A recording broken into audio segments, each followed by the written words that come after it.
How to change the flight ticket date in AirAsia.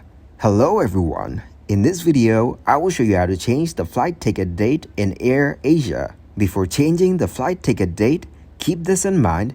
You can change the time or date of your booking, but the change fee and fare difference may apply on top of the price you have paid in your purchase earlier. Once a booking number has been issued, flight changes are subject to the following terms.